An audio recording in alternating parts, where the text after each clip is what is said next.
Et on prend à présent la direction du Niger. Depuis quelques semaines, les Nigériens traversent une période particulièrement difficile. Les sanctions contre le pays ont un impact sur les populations. Après la fermeture des frontières, hier mardi, le Nigeria a coupé l'approvisionnement en électricité.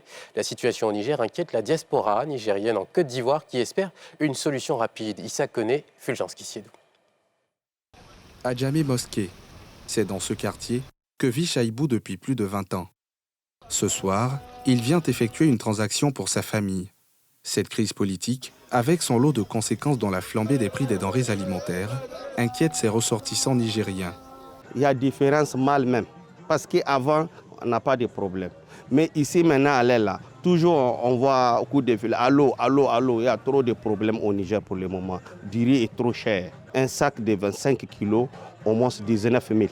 Tout comme Chaïbou, les ressortissants nigériens déplorent cette crise qui vient fragiliser l'économie du pays. Ça, là, on appelle ça un coup d'État. Ils ont pris quelqu'un en étage. Tu prends quelqu'un, tu gardes, tu fais ce que tu veux. Il n'a pas le droit de parler, il n'a pas le droit de tout. Avant, tu peux envoyer 20 000, ça peut suffire, 30 000. Maintenant, il faut envoyer 50 000, 70 000, jusqu'à 5 000. Cet coup d'État qui est arrivé chez nous au Niger n'est pas le bienvenu, surtout nous de la diaspora. En tout cas, ce n'est pas la bienvenue. Les familles, on a des contacts avec eux, mais vraiment, ils sont inquiets là-bas.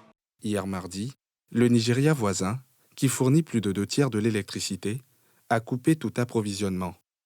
Une situation qui inquiète la communauté. Des coups d'État au Niger, là, vraiment, ça ne nous arrange pas. C'est pas bon, c'est tout à l'hôpital. Et puis les autres coins qui vraiment, où on utilise beaucoup de courant. Mais aujourd'hui, à la manque de courant, on a qu'à vite même pour libérer les pays et puis toutes les choses n'ont qu'à devenir normales. Près d'1 million de Nigériens vivent sur le territoire ivoirien. Chaque jour, ces milliers de Nigériens nourrissent l'espoir de sortir de cette crise. Ce jeudi 10 août, la Communauté économique des États de l'Afrique de l'Ouest, CEDEAO, tiendra un sommet extraordinaire sur la situation qui prévaut dans ce pays du Sahel.